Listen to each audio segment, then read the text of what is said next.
राधे राधे, जय श्री कृष्ण। मित्रों अब बात करेंगे पंचम भाव में यदि आपके चंद्रमा बैठे हुए हैं तो वह किस प्रकार से फल प्रदान करेंगे। तो हम पंचम भाव में सर्वप्रथम देखेंगे मित्र राशि, फिर देखेंगे शत्रु राशि, फिर देखेंगे पाप प्रभाव, फिर शुभ ग्रहों से युति या दृष्टि है, फिर लास्ट में देखेंगे हम उपाय। तो वीडियो 5 भागों में विभक्त है, आराम से देखिएगा। मित्रों पंचम भाव जो है ये संतान का भाव है, प्रेम का भाव है, विद्या का भाव है, विवेक का भाव है, मंत्रणा शक्ति का भाव है, आपके पूर्व जन्म में संचित पुण्यों का पंचम भाव इस पूर्व जन्म के संचित पुण्यों का भाव भी पंचम भाव है।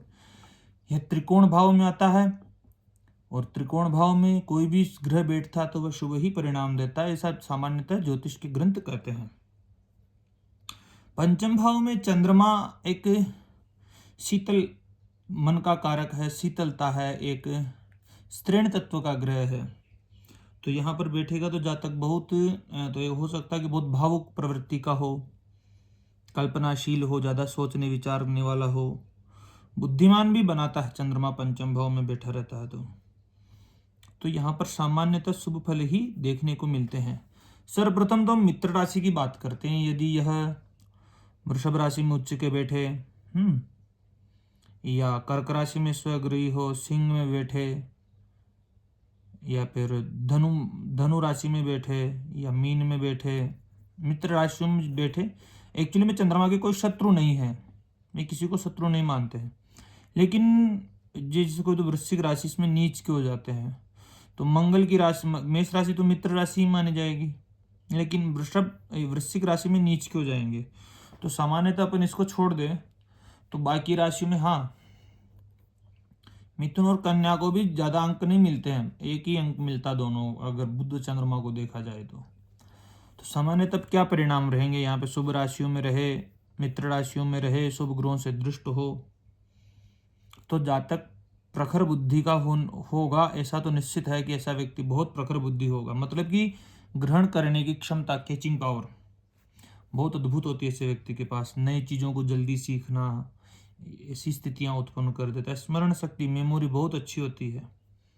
मैंने कहा कल्पना शक्ति बहुत अच्छी रहती है, कल्पना बहुत ज़्यादा कर सकता है। ऐसा व्यक्ति ज़्यादा कल्पना करेगा तो एक संगीतकार बन सकता है, एक काव्य का सृजन कर सकता है, साहित्य हो गया, मनोविज्ञान हो गया, साइकोलॉजी, इन क्षेत्र में ये व्यक्ति अच्छा कर सकता है। ज़्यादा जहाँ पर बुद्धि की आवश्यकता है, जहाँ पर ज़्यादा विचारों की आवश्यकता है, जहाँ पर ज़्यादा कल्पना की आवश्यकता है, क्योंकि फिल्म जगत भी कल्पना पर आधारित है, तो अच्छा प्रोड्यूसर बन सकता है, अच्छा पटकथाकार बन सकता है, ऐसा नाटककार बन सकता है ऐसा व्यक्ति, अच्छा लेखक बन सकता है, अच्छा कवि बन सकता है। तो ये चंद्रमा यहाँ पर इस प्रकार से फल प्रदान करेंगे। पंचम भाव संतान का भाव भी मित्रों, आपके पुत्र हैं, पंचम भाव से हम संतान का भी विचार करते हैं। तो संतान, चंद्रमा का गुण संतान में कहीं ना कहीं प्रथम संतान को चंद्रमा बहुत ज्यादा प्रभावित करेगा। प्रथम संतान को संतान बहुत आज्ञाकारी हो सकती है, गुणवान हो सकती है। विशेषकर चंद्रमा स्त्रीण तत्व का है तो कन्या होने की भी संभावनाएं प्रथम संतान के रूप में, और वह कन्या बहुत भाग्यशाली कन्या हो, ऐसी भी स्थिति उत्पन्न हो सकती है। संभावनाएं व्यक्त कर सकता है ज्योतिष। ये भाव मंत्र सिद्धि का भी है, तो ऐसा व्यक्ति हो सकता है आध्यात्मिक हो, धार्मिक रुचि रखता हो, मंत्रों के जाप करता हो, गूढ़ विद्याओं में रुचि रखता हो, ज्योतिष शास्त्रों में इत्यादि में। कम्युनिकेशन, मंत्रणा शक्ति भी, कम्युनिकेशन वैसे यहाँ से भी देखते हैं, लेकिन मंत्रणा शक्ति बड़े बड़े मंत्रियों के साथ में बात करने वाली, यदि गुरु से दृष्ट हो तब ऐसी स्थितियां बन सकती है। मंत्रणा शक्ति अच्छी रह सकती है। निर्णय क्षमता ये भी बहुत अच्छी रहती है। कोई भी अगर किसी भी कार्य का निर्णय लेना हो कि मुझे करना है नहीं करना है, तो इसकी व्यक्ति की एक अंतरात्मा की पुकार इसको निर्णय लेने में, सही निर्णय लेने में सक्षम बनाती चंद्रमा का पंचम भाव में बैठे रहना। यानी कि इसकी अंतरात्मा की ऐसी पुकार आएगी अपने विवेक के माध्यम से, बुद्धि के माध्यम से, कि सही निर्णय ले लेगा। ऐसा व्यक्ति जनमानस में लोकप्रिय भी होता है, क्योंकि पंचम भाव जनता को भी रिप्रेजेंट करता है।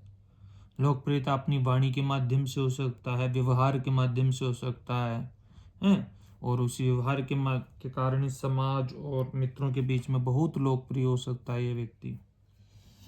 पंचम भाव प्रेम का भी भाव है, प्रेम संबंध भी बहुत गहरे, बहुत डीपली होते हैं, बहुत मन से करता जो भी प्रेम संबंध रहते हैं।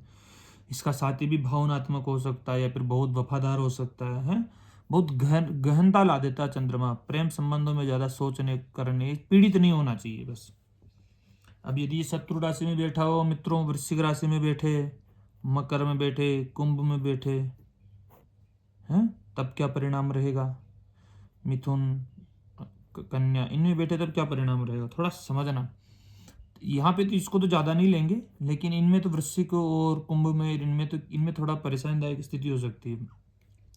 थोड़ी मानसिक व्याकुलता हो सकती है, संतान संबंधी थोड़ी बाधा उत्पन्न हो सकती है, लेट संतान हो, एकाग्रता का अभाव रह सकता है मित्रों। मन बहुत चंचल रहेगा ऐसे व्यक्ति का, फिर जिससे वह पढ़ाई करने के अंदर भी, यानी कि पढ़ाई कर नहीं पाएगा सही तरीके से। लंबे समय तक एक विषय को पढ़ना, एक चीज पर टिके रहना, इसके लिए थोड़ा मुश्किल हो सकता है, किसी भी कार्य को लेकर के भी।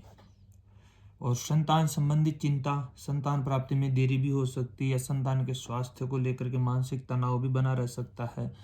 प्रथम संतान को थोड़ी परेशानियां उत्पन्न करवा सकता है, भ्रमित बुद्धि हो सकती है, मतलब कि भावनाओं में बह करके ऐसा व्यक्ति निर्णय ले सकता है, और वह फिर जो भी भावनात्मक फैसले लेगा वह गलत ही हो सकते हैं, बहुत कम चांस कि वह सही हो, फिर बाद में पश्चाताप कर सकता है ऐसा व्यक्ति।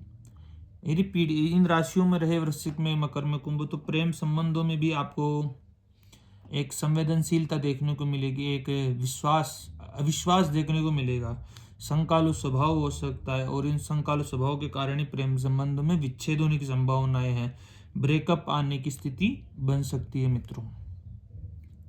पेट के रोग होने की संभावनाएं व्यक्त हो सकती है, पाचन तंत्र कमजोर हो सकता है, गैस की समस्याएं हो सकती है, हाँ।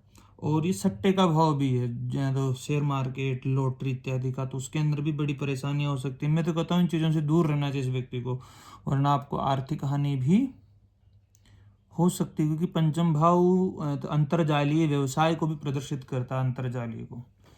नीच का चंद्रमा रहे, माना कि यहाँ पे वृश्चिक राशि का ही चंद्रमा हो, है, कर्क लग्न हो, लग्नेश का नीच राशि में बैठे रहना, बुद्धि नकारात्मक हो सकती है, थोड़ा षड्यंत्रों की ओर मुड़ सकता है ऐसा व्यक्ति, षड्यंत्र करे और खुद भी परेशान रहे, दूसरों को भी परेशान करे, संतान पक्ष को भी प्रभावित करे, तो ये स्थितियां अच्छी नहीं है।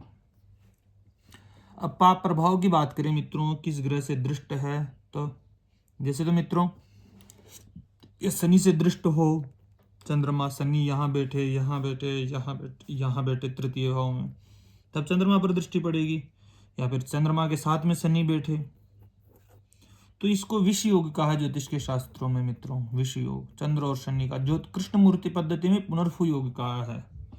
तो कहीं ना कहीं ये जातक को बहुत एक निराशा में ले जा सकता है, डिप्रेशन में ले जा सकता है, सेपरेशन के योग भी बना सकता है, एक अकेलापन के अंदर धकेल सकता है, और संतान प्राप्ति, प्रेम संबंध, इनमें भी बड़ी परेशानी या अत्यंत देरी या कष्ट हो सकता है। इन चीज़ों को थोड़ा सावधान, प्रेम संबंधों में ना जाए तो अच्छा, बेहतर ये रहेगा।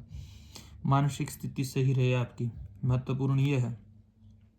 यदि यह राहु के साथ में हो तब भी ऐसे ही परिणाम देखने को मिलेंगे, भ्रमित बुद्धि रह सकती है, जातक बुरे सपने देख सकता है, किसी भ्रम का शिकार हो सकता है, प्रेम संबंधों में भी भ्रम हो, आगे वाली लड़का है तो लड़की प्रेम करे नहीं करे, लड़की है तो लड़का प्रेम करे नहीं करे, कहीं अन्यत्र संबंध चल रहे हैं, आप उसका चिंतन कर रहे हैं, आप बेवजह परेशान हो रहे हैं उसके चिंतन कर करके, तो ऐसी स्थितियां उत्पन्न कर सकता है राहु और चंद्रमा। ये माताजी के स्वास्थ्य में परेशानियां कर देता है, चंद्र शनि की युति, राहु चंद्रमा की युति, ऐसी स्थितियां निकाल करके देता है मित्रों। चंद्रमा यदि शुभ ग्रहों के साथ में, सूर्य के साथ में, जैसे को तो मित्रों सूर्य और चंद्रमा की युति अमावस्या योग का निर्माण करती है मित्रों, तो यह भी युति सही नहीं है, तो इसकी भी पूजन करवानी चाहिए, चंद्र शनि का भी पूजन होना चाहिए, चंद्र राहु का भी पूजन हो, तो विष योग, ग्रहण दोष, ये भी अमावस्या का दोष उत्पन्न हो गया, तो इन दोषों का समन पर अमावस्या का यदि पूजन करवाना श्रेयस्कर रहेगा। यहाँ पे यदि चंद्रमा के साथ में मंगल हो तो ये बहुत बढ़िया स्थिति है मित्रों मंगल की। चंद्र मंगल लक्ष्मी योग बना देता है, बहुत धनवान हो जाता है, बुद्धि बहुत अच्छी हो जाती है, मतलब उग्रता भी हो जाती है बुद्धि के अंदर, लेकिन बहुत अच्छी युति चंद्रमंगल की युति, श्रेष्ठतम युतियों में से मैं एक कहूंगा चंद्रमंगल की युति पंचम भाव में। यदि चंद्रमा के साथ में बुध हो तब ये भी सही है, ज्यादा कल्पनाशील हो सकता है ऐसा व्यक्ति, व्यावसायिक स्थितियां सही रहेगी, व्यवसाय करे तो चंद्र बुद्धि की युति। मेरी एक ग्रह युति रहस्य नाम की प्लेलिस्ट बनी हुई, वहां पर आप इन युतियों को अच्छे से समझ सकते हैं। मैंने वहां पे और अच्छे तरीके से छोटे छोटे वीडियो में बता रखा है, बड़े बड़े वीडियो लेकिन बहुत गहराई से बता रखा था, आप वहां पर भी थोड़ा उनको भी देख लीजिएगा। चंद्रमा के साथ में गुरु हो या गुरु से दृष्टि प्राप्त कर रहा हो तो गजकेसरी योग का सृजन होता है। केंद्र स्थित देव गुरु मृगंगात योग सदाहुर गजकेसरी थी। जिस किसी भी क्षेत्र में जाएगा उसी क्षेत्र में महारथी हासिल, यानी कि उसी क्षेत्र का महापंडित होगा, बहुत जानकार होगा उस क्षेत्र का, अत्यंत धनवान होगा, यशस्वी होगा। इसके संतान भी उच्च कोटि के पदों पर आसीन होने वाली हो सकती है। पंचम भाव में ये युति बन रही है, बहुत अद्भुत स्थिति है। चंद्र शुक्र के साथ में रहे तब भी बहुत अच्छी स्थिति है मित्रों, ये भी तो इसका मन जो है ये कला भोग विलास इत्यादि में ज्यादा मन रह सकता है बस, वरना ये युति बहुत अच्छी युति चंद्र शुक्र की युति भी। तो अपन ने पाप प्रभाव भी जान ली, ग्रह युति भी जान ली, शत्रु राशि भी जान ली, मित्र राशि। अब उपाय क्या करने हैं आपको ये बता देता हूं मैं। सर्वप्रथम तो शिव पूजन कीजिए, चंद्रमौली अष्टक का पाठ कीजिए, दूध व जल से भगवान शिव का अभिषेक कीजिए, चांदी का कड़ा धारण कीजिए, मोती धारण कर सकते हैं। यदि चंद्रमा लग्नेश पंचमेश और नवमेश है तब सफेद वस्तु का दान कर सकते हैं, चावल दूध इत्यादि, चीनी, चांदी का टुकड़ा तिजोरी में या पर्स में रख सकते हैं आप। माता के चरण स्पर्श कीजिए, क्रोध पर संयम रखिए, चांदी के पात्र में भोजन पानी किया करिए, पूर्णिमा का व्रत कर सकते हैं, दूध का चंद्रमा को अर्घ्य दे सकते हैं। रात को ठंडी चीजें खाने से परहेज करना चाहिए। नमक का, समुद्र का नमक जो होता है उसका दान कर सकते हैं। और माँ व मौसी का अपमान कभी नहीं करना चाहिए, कौवे की सेवा करनी चाहिए, यदि शनि के साथ में है तब कौवे को भोजन खिलाना चाहिए, है ना। और पक्षियों को दाना डालना चाहिए, चांदी की चेन धारण कर सकते हैं, गायत्री मंत्र के जप कर सकते हैं, पलाश की लकड़ी से आप स्नान कर सकते हैं पानी में डाल करके। हैं हरे रंग और सफेद रंग को पहनने से परहेज करना चाहिए यदि बुध के साथ में है तब। सफेद फूल का पौधा, चांदनी, मोगरा है इत्यादि लगा सकते हैं अपने आसपास में घर के अंदर। पीड़ित हो अवस्था में दूध का सेवन ना करे। तो ये स्थितियां मैंने आपको पंचम भाव में चंद्रमा की स्थिति को लेकर के बताई है मित्रों। और यदि आप जन्म कुंडली विश्लेषण करवाना चाहते हैं तो संपर्क कर सकते हैं। धन्यवाद मित्रों।